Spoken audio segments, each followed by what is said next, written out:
Hi everyone, today we are going to learn about colors. And color is such a, I would say, a big subject to talk about because color is almost like a wild child. It's really hard to condense in 15 to 30 minutes video. But I would like you to start it with this way, and then you can start it to see color differently, and hopefully your painting will be different as well. And when I saying about seeing color differently, at first you probably won't be able to see it, but as you mixing the paints on the paper, then you can start to relay the colors to the subject that you are seeing, meaning that we learn both ways. We see the object and then we paint, and also sometimes we use a method to paint and then we see the color differently in the real world too. So it's a two-way of learning. It's not just one way. Okay, so I used the red today just because that's what I have around the house. I also took a picture of it so you can see better with the cast shadow, and then also the I would say the foam shadow as well. Now, when you started it, I still like you to start it with do a thumbnail sketch. A lot of time you get my thinking, well, thumbnail sketch is not that necessary because it's just going to be exactly how I would draw on the paper, but it's really not so because there is slight decision that you need to make before you start doing painting. So here I have this is my glasses cup. We're going to apply what we just learned about 2-point perspective. So I'm measuring this. Thumbnail sketches is meaning small. So you don't have to do the full page. You are doing a small, like your thumb here. So the thumbnail sketch give you an option to whether you wanted to do vertical or you would like to do it horizontal. So those are one of the options I decided on my thumbnail. And then the other thing you wanted to decide is the location. Where are you going to put this this red box right here? Okay, and where it's going to be horizon line or that table line. We're going to think about rule of third because this picture here, it shows just half and half. And that is not that exciting to look at it. So I am going to break it to 1/3 here. So my cube, I have a shadow here. So not to forget about that shadows. So say here is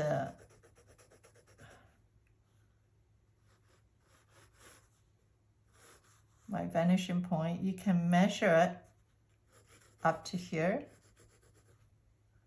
And then this part right here.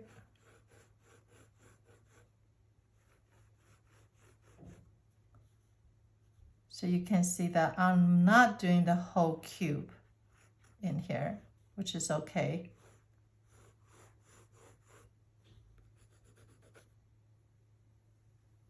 Maybe I just let it go all the way. And here's my cast shadow. Cast shadow is where the shadow hitting not this object itself, but hitting or surrounding it. This is all the cast zone right here, but that creating the cast shadow on the table. So the problem I'm having right now is that this horizontal line is a little bit too close to my my object. So I need to somehow raise it a little bit higher. So it's still not half, so I'm happy about that. Eraser is also your friend that you can erase it. if the object, if it's making a mistake. Okay. And a lot of time, the teacher at school might, oh, you might heard that there is no mistake in art, but I feel making mistake or making that progress imperfect, that guessing and trying stage is so necessary. Whatever you want to call that as a mistake, or I call that as a necessity process of learning. Okay, so right here, and then I'm going to do my two-value statement. Okay. So I need to decide whether I want this to be shadow or that to be or not. So this is going to be my lightest. So you can squint your eyes to see if this you want it to be the shadow or not. And I decide to have that as my shadow. So see how thumbnail can really help you to make some decision here.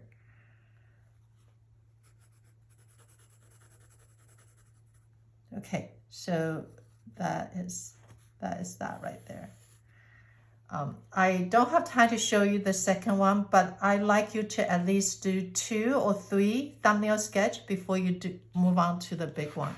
Okay, so this is my final paper, and we use the hot press watercolors with gouache today. Okay, so again, this kind of fit in my formats right here. I'm going to mark this to about 3, the third. Okay, and I'm going to place this. This is almost, if you guys wanted to know where is the center, this is the center.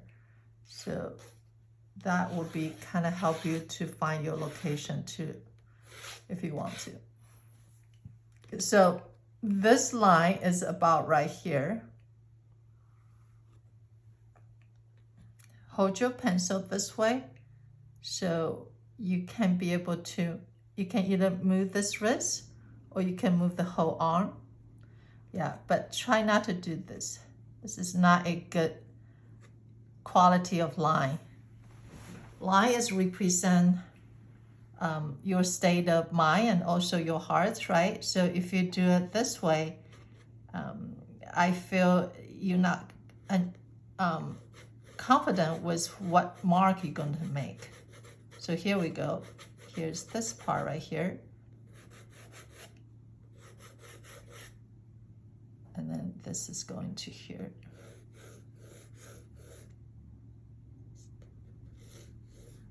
Remember, this is a vanishing line. You will head to one point. They are not parallel.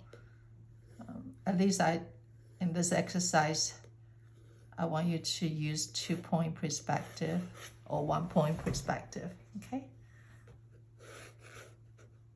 The same thing that go into that point right there. I'm gonna move this right here. Okay, and here come my cast shadow.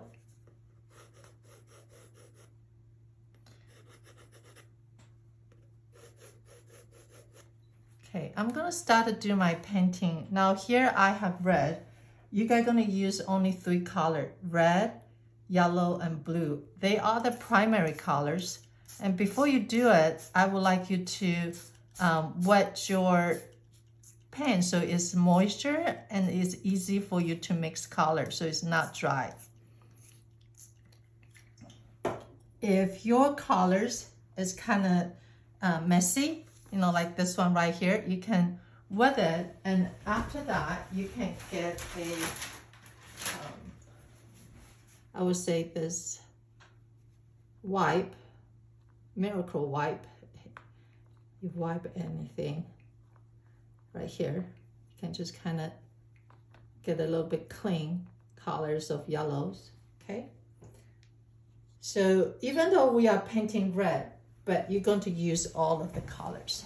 Primary colors are the color that you had to buy from the store. You cannot mix it. So we're gonna start it with the shadow shape. Okay, my shadow shapes 1, 2, 3. So I am going to use the red.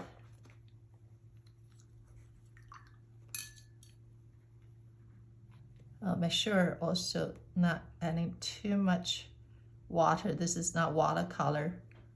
It's opaque watercolors. So you can add a little bit of water to be not so dry, but it's not water it down like watercolor did. Okay, so here's my red, but I'm not just going to use red. I'm going to mix my complementary colors to dull this red down because the shadow is darker, but here, instead of making it darker, we're going to make it duller. Okay, so the opposite color red, you can see we have yellow and blue that we didn't get a chance to use it yet. So if you mix those two, you're going to get green, and that is the colors, that is the opposite color of of red. So here we have blue and yellow, and then you get into that green colors. Okay, and so that is the color I'm going to mix with. Do you see how much darker now, or how much duller now? And we're going to paint it right here.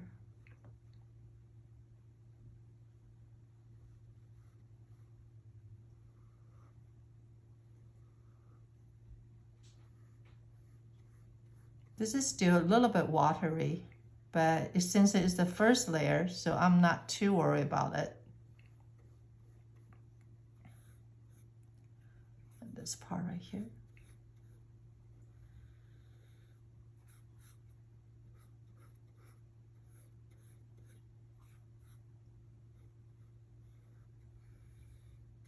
So I'm running out my colors. I had to mix it again.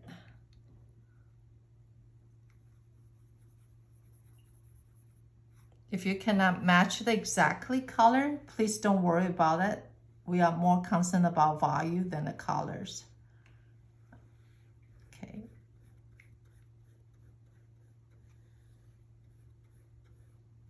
Okay, so here is my shadow shape.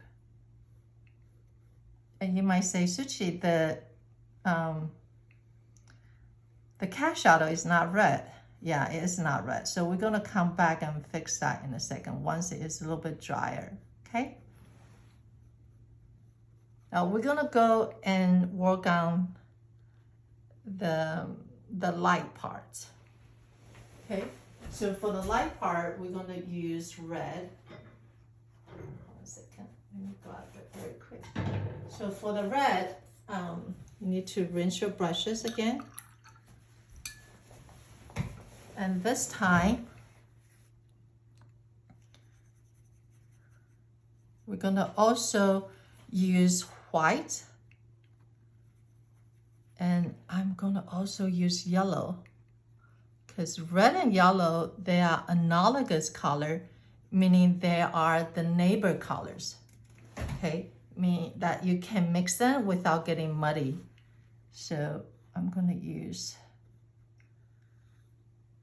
so analogous colors on the light part, and the shadow shape, we use complementary colors. So one more time, the light area, we're going to use analogous colors.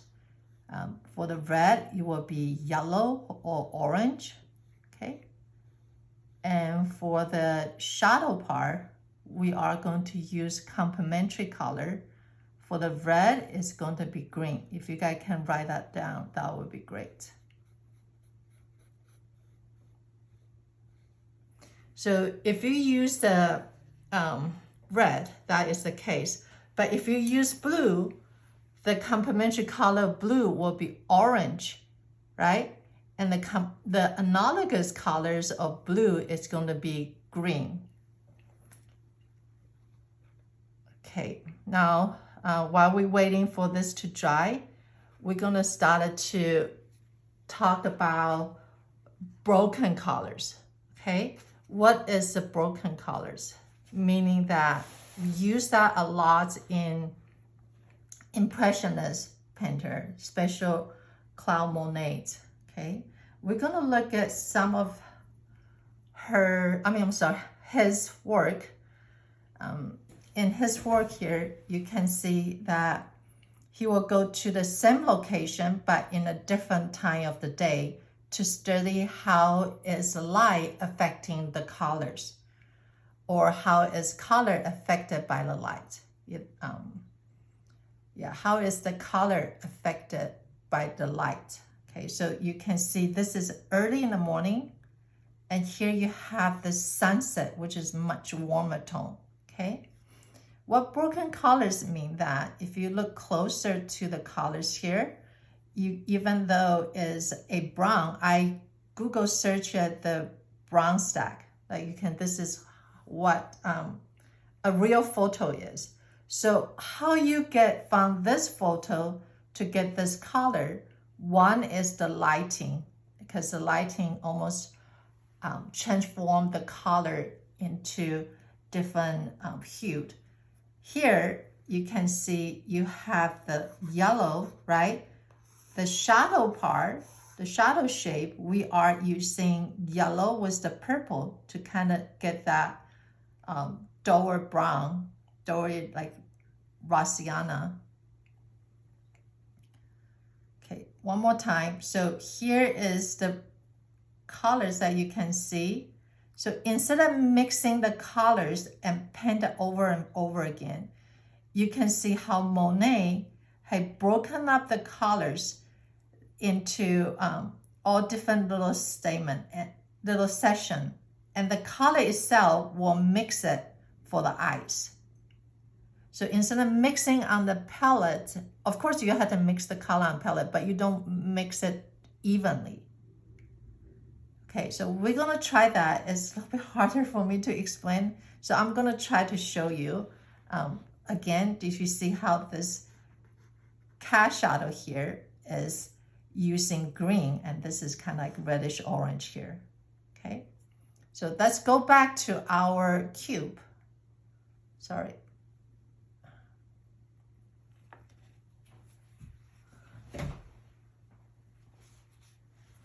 So on this one right here, I'm going to leave this color as the way it is right now, but I'm going to go ahead and start to work on those shadow, a little bit darker shadow. Again, the red color is opposite color is green. So I'm going to actually mix some green to it.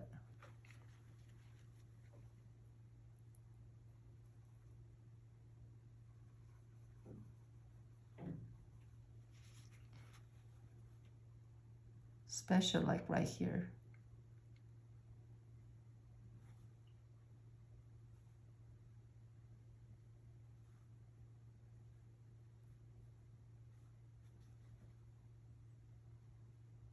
And this part right here as well.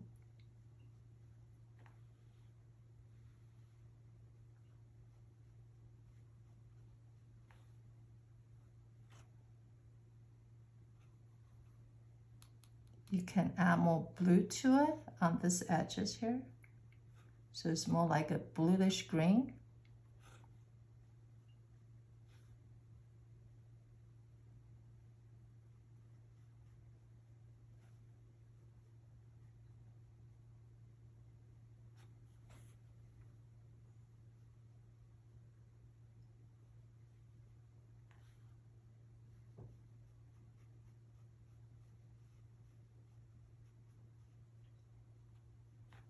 Okay, so you don't have to feel like mixing it all. You can still leave some of the red to it. Some of the red that we mixed it earlier to kind of, it's called broken color, meaning the color is not just a flat that you mix it from the plate, but you also bring it to the surface and then have the color kind of mix it on its own. So you look at from here, we can see this part is even darker. So I'm gonna wait until it dry a little bit more and I'll come back to work on that. So I'm gonna work on this size right here now. I do see a little bit lighter on the top and gets darker here. So for the red, I'm going to add a little bit of yellow to it.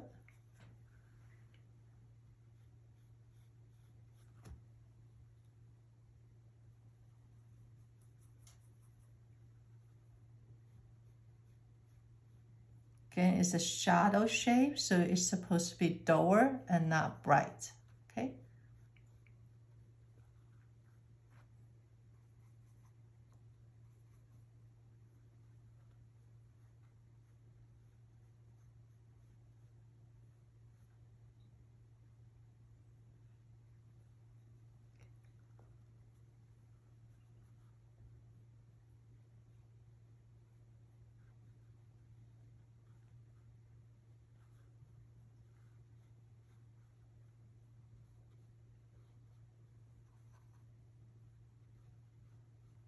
Adding a little bit green to it as well.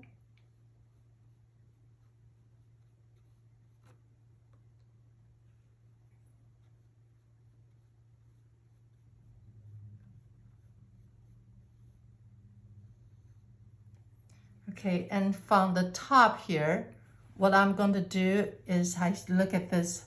This seems like lighter, lighter here and gets a little bit darker right here. So I'm going to add some white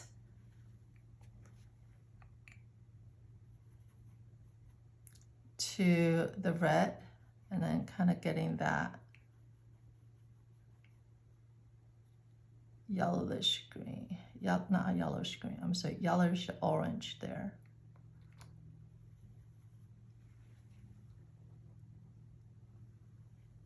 Color could be very muddy from this, so maybe you guys had to clean it out a little bit before you try it. Okay, so this is the color I'm going to use right here.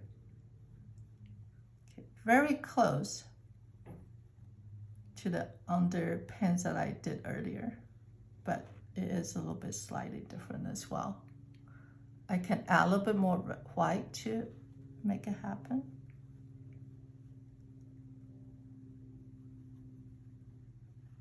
Okay, I know you guys can wait to do paint on your own, so I'm going to give you time for you to experience.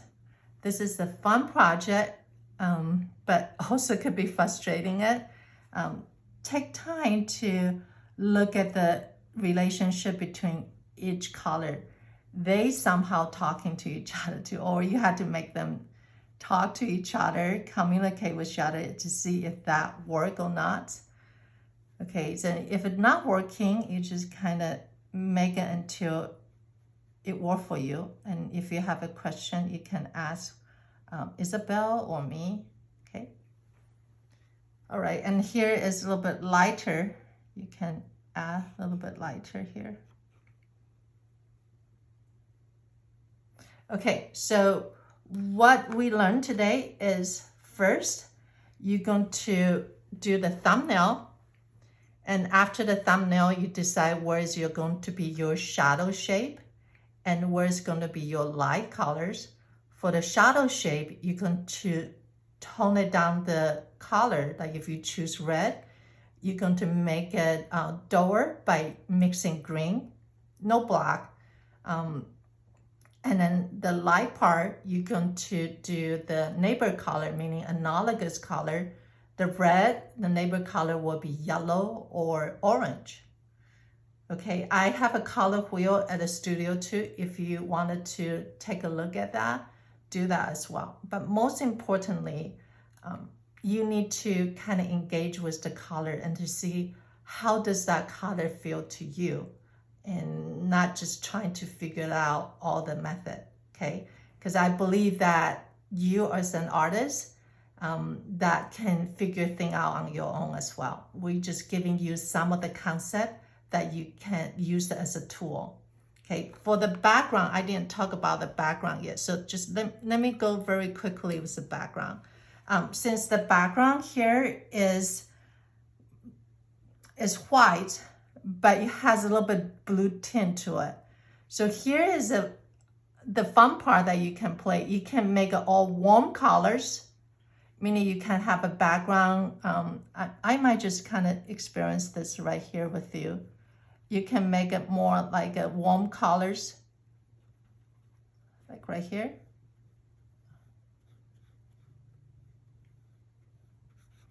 That would be the background.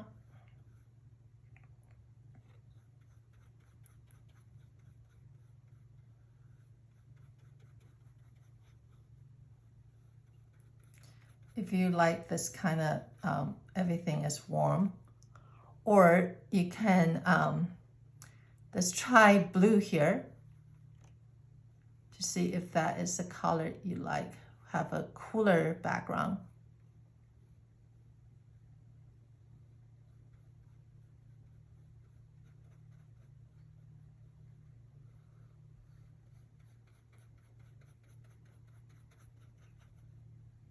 Or both.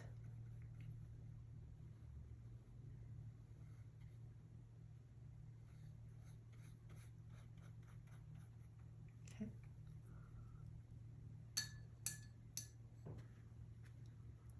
And the one on the bottom here is much lighter here.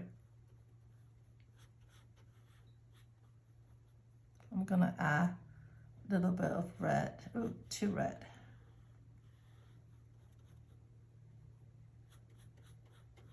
Again, this is a warm colors, but it's light. Or if you want to be more cooler colors here.